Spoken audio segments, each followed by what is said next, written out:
As India steps into its 80th year of independence in 2026, take a look at how far we have walked.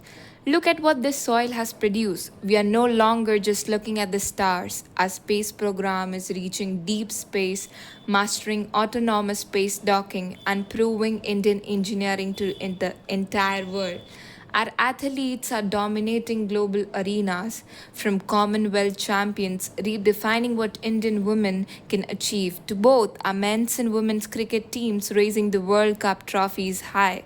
Look at the 18-year-old D. Gukesh becoming the youngest undisputed world chess champion in human history, inspiring millions of children across every corner of India to fall in love with mind sports just as passionately as cricket. From brilliant economists and diplomats shaping global policy to dedicated IS officer and bold young entrepreneurs building billion-dollar ideas right out of small towns. India's excellence is undeniable. We have proven that this nation can reach any height, but as the flags go up on August 15, true patriotism isn't just about celebrating where we have arrived. It is about having the courage to ask where we are going next and what is still need to fix. Freedom in 2026 is no longer just a political status. It is a lived experience and it is open its arm wider than ever before. Today, we understand our rights. We recognize our voice and we stand up for our dignity. Look around. Freedom is the married woman long trapped within the rigid walls of a patriarchal home, standing her ground because she holds an education her family sacrificed for, refusing to let anyone crush her passion or mandate that her dreams end at marriage. Freedom is the child, once silenced by age and hierarchy, finding the courage to speak up and be heard. We are becoming more connected, more aware, and more fierce in guarding the personal liberties that allow a human being to truly live rather than merely exist. What is happening in India today is an awakening, but this uprising must be guided by the true, genuine leaders who loved Mother India with a devotion deeper than a child holds for their parent.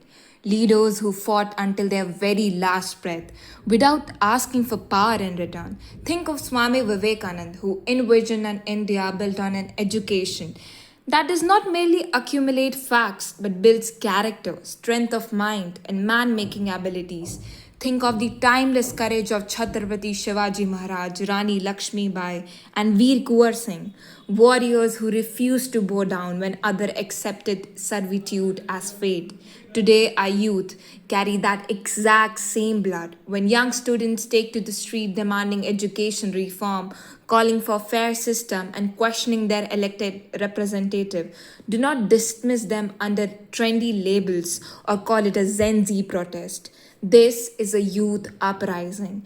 It is the strongest pillar of a living democracy. When the youth become fearless enough to question the authority, they are not weakening the nation, they are fighting to save its soul. Those who sit inside the corridors of power, inside the administration, and inside the examination boards, look into your inner self. When a question paper is leaked, you're not just leaking a document. You are gambling with the future of India. You are single handedly holding this country back from achieving the greatness it deserves. And to our generation, demanding reform is only one step.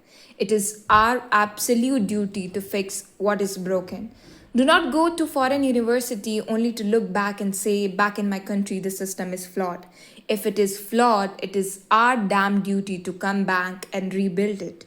India's glory was never built on running away. It was built on a culture of family where every stranger is cared for like your own blood. We must reclaim that standard with our chest upright and our heads held high.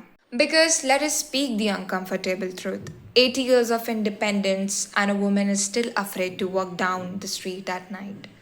80 years of independence, and we have seen people in high public offices making repulsive comment about sexual violence while still sitting in the temples of our democracy. 80 years of independence, and our most creative mind are told their passion has no value.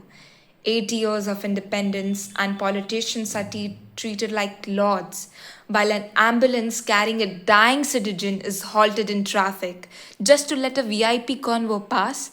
Is any politician bigger than a citizen fighting for their life?